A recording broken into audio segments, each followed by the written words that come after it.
Hello crafters, this is Yana Smakula. Welcome back to my channel. Today's video is all about stamping. I'll show you a simple trick to shading your one-layer stamped images without the use of any coloring mediums. We're just going to be using solid clear stamps and dye inks to create beautiful showstopper flowers. This video is brought to you by Skillshare. Skillshare is an online learning community for creatives like you and me, where millions come together to take the next step in their creative journey. Skillshare has thousands of inspiring classes for creative people on topics including illustration, design, photography, video, freelancing, and so much more. Skillshare classes include a combination of video lessons and a class project, and most classes are under 60 minutes with short lessons to fit any schedule. So that's really perfect because you can watch the videos even on the go. Currently, I'm watching a photography class called Portrait Photography, Shoot and Edit Instagram-Worthy Shots from Jessica Kobesi. And this class is just mind-blowing. Now, you do need a basic understanding of the manual camera shooting mode to be able to fully enjoy this class. I love the tips Jessica has for choosing colors, clothing, props to create really unique shots. This class teaches the value of using the natural lighting, which I find a must for my card making photography. And Jessica also talks a bit about editing photos in Photoshop. This is also something I do when I edit my card photos for the blog and Instagram. It is really a great class and I cannot recommend it enough. Even though this is a portrait class, but the tips in that class can be applied to any other type of photography, card making photography in particular. Now, the content on the Skillshare platform is curated specifically for learning, and there are no ads. So that's really awesome. Skillshare is always launching new premium classes so you can stay focused and follow wherever your creativity takes you. And it's less than $10 a month with an annual subscription. Now, because Skillshare is sponsoring this video, you get a free trial to Skillshare with the link in my description. So go ahead and click that link and let me know in the comments below what class you're watching. So the first 1,000 people to click the link in my description will get a free trial of Skillshare Premium. Thank you, Skillshare, for sponsoring this video. This is the look at the card we'll be making in this video. It's a mini slimline card, and I made it into this size just because I'm really into this particular card size lately. I also have one more card idea for you using the same supplies, but in another non-traditional card size, 4 bar. Okay, let's get started. The star of today's show is the new Blooming Meadows stamp set from Simon Says Stamp. This is from their latest Hello Beautiful release. It is really beautiful. And this set just released a few days ago, and I'm telling you guys, it's a keeper. It might not look like much at first. I mean, you have the outlines and the solid layers, but this stamp set is a real powerhouse when it comes to creating gorgeous flowers for our handmade cards. And who doesn't like a card with flowers, right? Now, this concept is not new. It's been around for several years, so you might already have similar stamp sets in your stash. If you do, I encourage you to pull them out and play along with me, or if you don't, perhaps you're new to card making, and if you don't have anything similar in your stash, do go and order this set from Simon. It is a showstopper for this season. Now, there is a method to this stamping madness, and the method that I have for getting the best possible results with these images is to first stamp the solid layer using several shades of one color of ink. So let's say a light, a medium, and a dark pink. Let all of that ink dry and then add an outline layer. This allows me to have a very crisp black outline to my images, and this also prevents the outline layer from bleeding. Now, I do say black because the outline to my flowers in this particular example is black, but you can also use colored ink for the outline for a much softer end result. Now, one tool you will need for stamping these florals is a stamp positioner. It is possible to have the same or similar results without the stamp positioner. You can eyeball the image placement, but using a MISTI or a similar tool makes the process 1,000 times easier and frustration-free. Believe me, because I've tried. Okay, let's get some actual stamping done. Like I said, I'm starting with a solid layer, and I'm going to stamp it in several colors of ink to create that shading.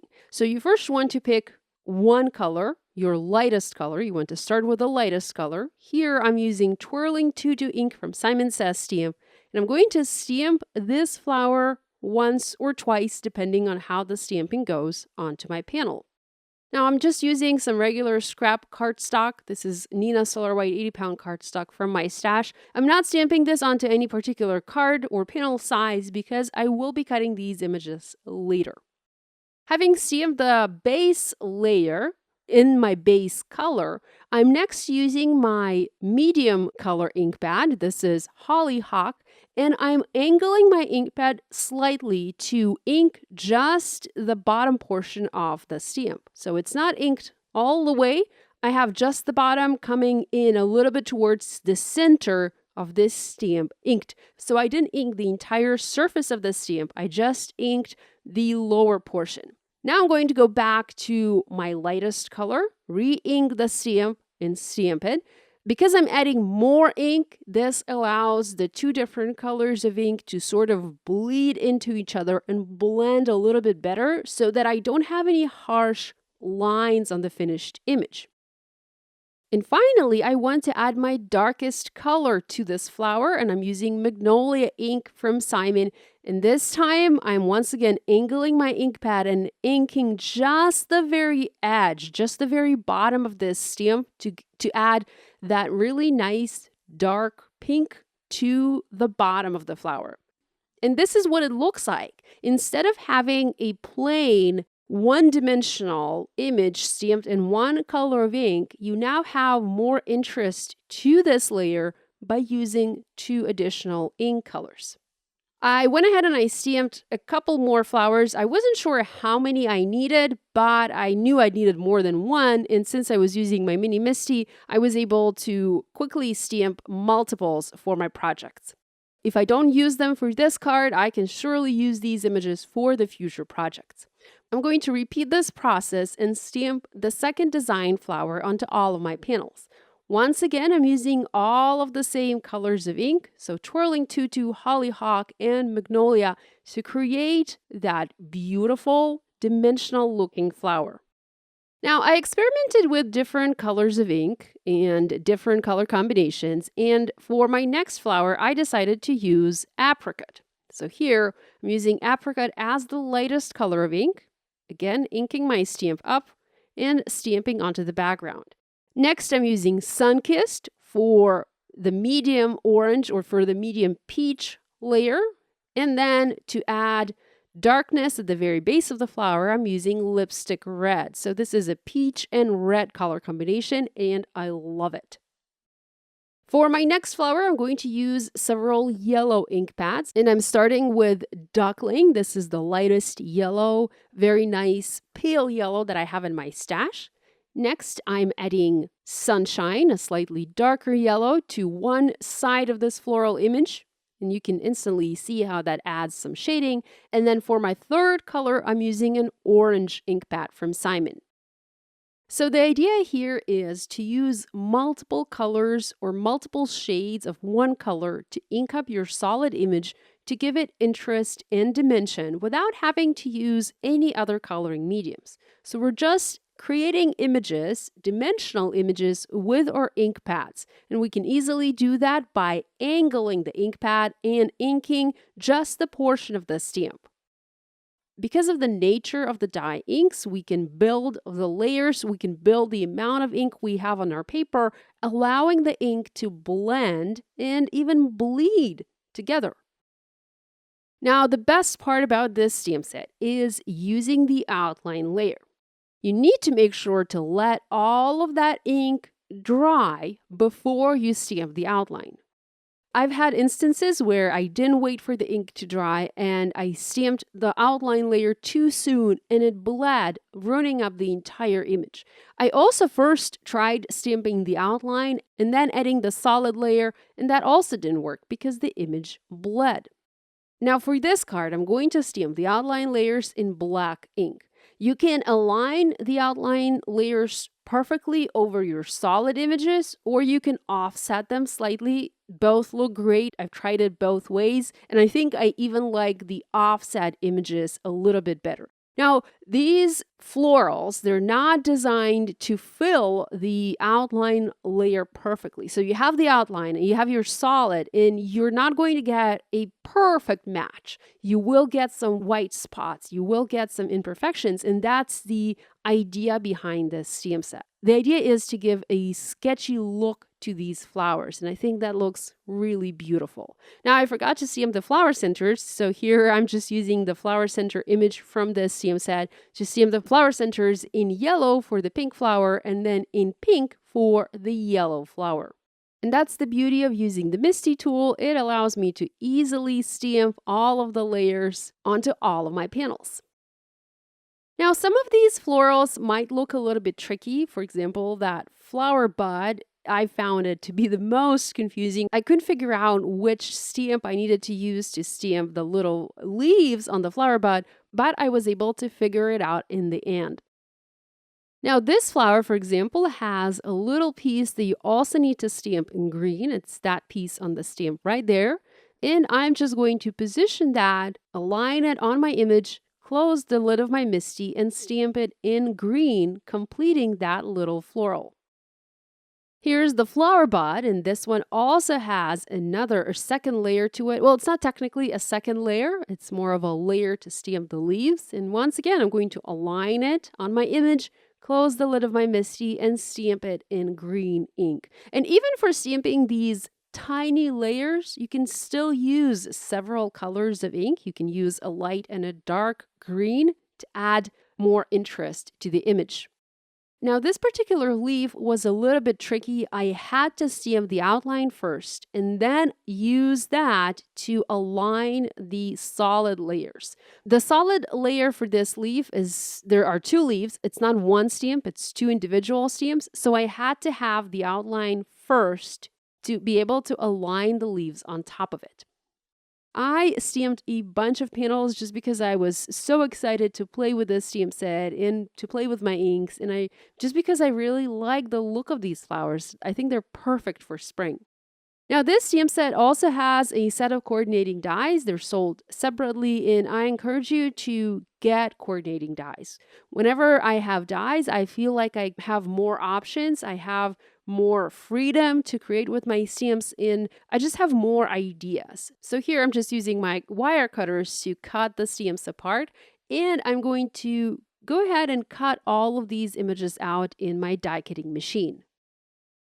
I did all of the die cutting off camera as I didn't want to bore you with this tedious process. Okay, now that we have the florals stamped and cut out, we can do pretty much anything we want with them. I wanted to create a mini slimline card with a beautiful sentiment going across the card. And this sentiment literally reads beautiful. And it comes from another new stamp set from Simon that is called, Slimline Beautiful You. So it's a set of sentiments designed specifically for slimline or mini slimline cards, as I'm showing you guys here. Now, I love the look of flowers overlapping the sentiment. So what I did here is I pre-planned my image placement. So I took the stamp set, I placed the florals on top of it, and then to remember the placement, I used my phone and I took a picture of that, and I will use that picture to rebuild the floral arrangement once I have my stamping done. So my idea is, for this card, I want to stamp the beautiful sentiment on my card front, But I also want the sentiment to be partially stamped onto the floral. So the flowers will be overlapping this word beautiful, but I don't want the flowers to block it. I want the sentiment to come through. So I'm going to use my Mini Misty again to not only stamp the sentiment onto the background, but also to stamp the sentiment onto the flowers that will be overlapping my sentiment.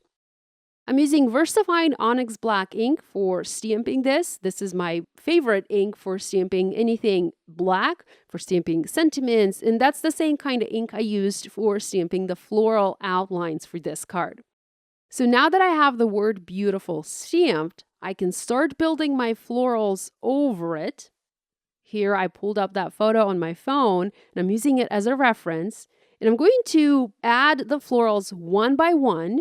And I'm also going to stamp that sentiment onto the florals. So I don't just have the sentiment on the background, I also have it stamped on the flowers. And this is what makes Misty such a valuable tool, because I would not have been able to do this without the Misty. I'm going to keep working on my card in the same fashion. So I'm just going to stamp the sentiment one by one onto the images that overlap the flowers. And once I have that, I will use my foam adhesive and glue to adhere all of these images in place. Now my florals are going to overlap the sentiment in 3 sections. So I have a top left-hand side section, I have a bottom right-hand side section, and then I'll have a top right-hand section as well. I'm using my Misty magnet to hold the florals in place while I do my stamping, just to make sure that nothing shifts and that nothing moves. I also make sure that the panel stays in the exact same spot every single time I do my stamping, because I really do not want to mess any of this up. So now that I have the images, all images stamped, I'm using my foam adhesive squares to pop the florals over my sentiment. I love to use foam adhesive. I love to add dimension to my projects. I rarely make a card that has 0 dimension at all. So all of my cards are slightly popped up, and I would usually have several dimensional layers to the florals. Now, the word beautiful doesn't make a sentiment by itself, so I knew I needed to stamp something additional. I picked beautiful and perfect, and I stamped that in the same black ink under the word beautiful, and I also added a little black heart. I think that looks really stunning, and I love how the black stamping looks and pops against the white background. Now, to create a card base for this card, I used cream cardstock. This is not something that I typically use. I often go for white or some dark background, dark color cardstock to make a card base. But for this card, I wanted to use cream card base. So I created a mini slimline card, and this measures 3 1/4 by 6 1/4 inches. I foam mounted the panel onto the card base, and I just used my scissors to trim any images that went outside the edge of the card. Now, to embellish this card, I used a couple of sequins from Simon's Strawberry Shortcake sequin mix. I love that particular sequin mix. It's one of my favorites just because it has so many pretty pastel color sequins in it. I used my jewel picker tool and also a zig pen to adhere these little sequins in place, and I just love the way it turned out. It's a simple card, but the flowers are quite the showstopper on this project. Now here's a look at that second card that I mentioned. I had a lot of flowers and leaves left, and I didn't want them to go to waste, so I decided to create another card, but instead of using a white background, I used a black background for this one. I love to use dark backgrounds for my projects, and so I used a black background for this card. It's a 4-bar card, and it measures 3 1/2 by 4 7/8 inches. I used a different stamp set to create a sentiment for this card, and this one reads, "You're always welcome to lean on me." And for this, I used the welcoming stamp and die set from Kathy Zelski for Simon Says Stamp. Thank you for joining me today. Love you guys, and I'll see you next time.